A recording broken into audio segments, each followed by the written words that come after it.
Right ascension is the celestial equivalent of longitude, and it's commonly expressed in hours, minutes, and seconds of time. The 0 point for right ascension is taken to be one of the points where the ecliptic, the plane in which the Earth orbits the Sun, crosses the celestial equator. We use the point where the Sun crosses into the northern hemisphere, the beginning of spring or the spring equinox, and this is known as the first point of Aries, and is often identified using the symbol of the ram.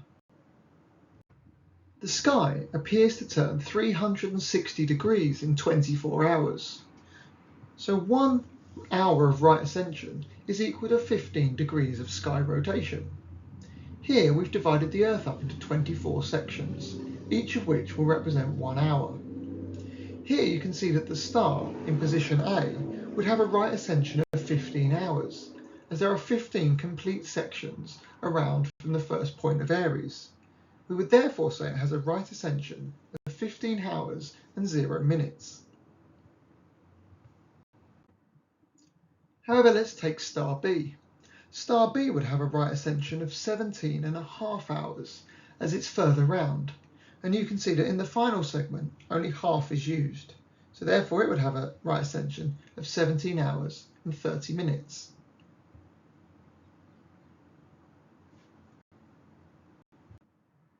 Now, when we're observing stars, we tend to use local sidereal time.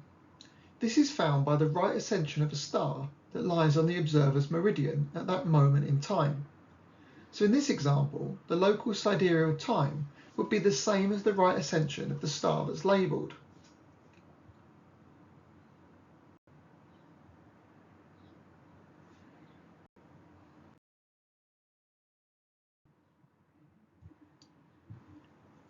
Looking at it on our previous diagram, you can see that if we take star A again, it had a right ascension of 15 hours.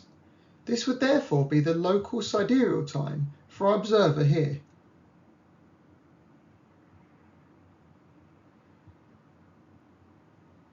So if the right ascension of star A is 15 hours, then the local sidereal time would also be 15 hours.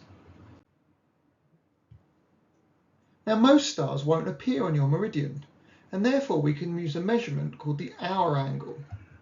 The hour angle is the time, and again it's recorded in hours and minutes, since the object last crossed your meridian.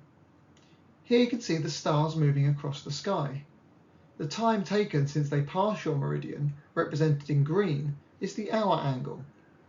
We can work this out by taking the right ascension from the local sidereal time, using this equation.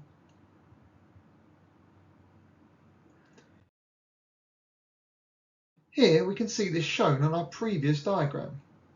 The stars have moved through the sky for our observer. Currently, star B is on their meridian.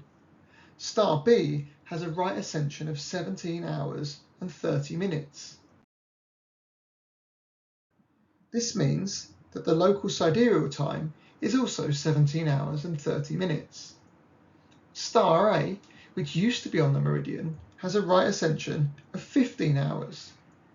We can therefore see that the hour angle, the time since star A was on the meridian, can be found by taking the right ascension of star A, 15 hours, from the local sidereal time, 17 hours and 30 minutes, which leaves an hour angle of star A of 2 hours and 30 minutes.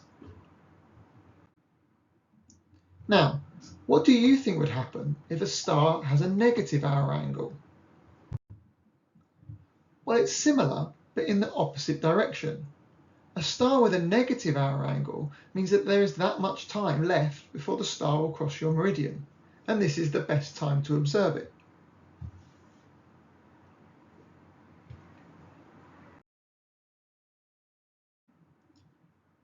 Let's take this observer here. They have a local sidereal time of 12 hours. They're exactly halfway around from the first point of Aries.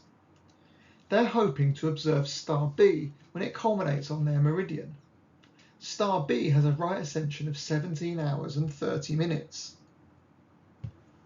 Therefore, taking the right ascension, 17 hours and 30 minutes, from the local sidereal time of 12 hours, gives a negative time of -5 hours and 30 minutes.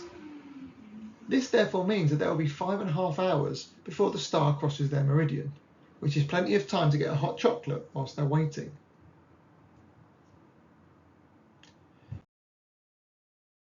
You can also determine the right ascension off of star maps like these.